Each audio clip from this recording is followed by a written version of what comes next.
Bharat Keshari doctor Shyamaprasad মুখার্জির 125তম জন্ম জয়ন্তী উপলক্ষে সাবরুম নগর পঞ্চায়েত ও তথ্য সংস্কৃতি দপ্তরের যৌথ উদ্যোগে সোমবার সাবরুম মোটর স্ট্যান্ড প্রাঙ্গণে মর্যাদাপূর্ণ অনুষ্ঠানের আয়োজন করা হয়। অনুষ্ঠানের শুরুতে তার প্রতিকৃতিতে পুষ্পার্ঘ্য অর্পণের মাধ্যমে শ্রদ্ধা নিবেদন করা হয়।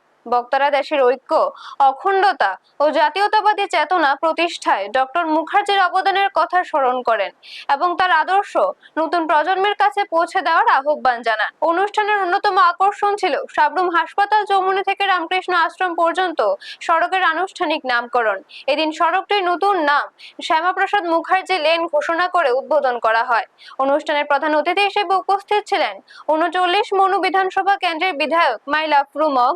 এছাড়া উপস্থিত ছিলেন সাবরুমের প্রাক্তন বিধায়ক শঙ্কর রায়, প্রশাসনের আধিকারিক, জনপ্রতিনিধি, বিশিষ্ট ব্যক্তিবর্গ এবং এলাকার বিপুল সংখ্যক সাধারণ মানুষ। ব্যুরো রিপোর্ট, নিউজ তৎকাল 24।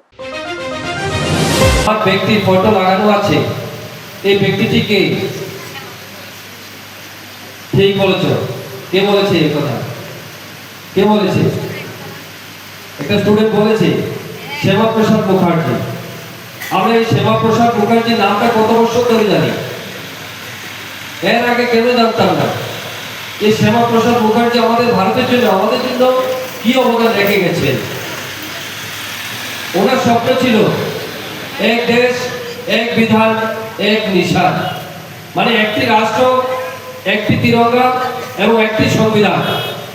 কিন্তু যখন ভারতকে সম্প্রদায়ের ভিত্তিতে বিভাজন করা হয়েছিল এবং সেই সম্প্রদায়ের ভিত্তিতে যখন বিভাজন হয়েছিল, তখন যে ভারতের প্রধানমন্ত্রী, তৎকালীন প্রধানমন্ত্রী জওহরলাল নেহরুজির যে মন্ত্রিসভা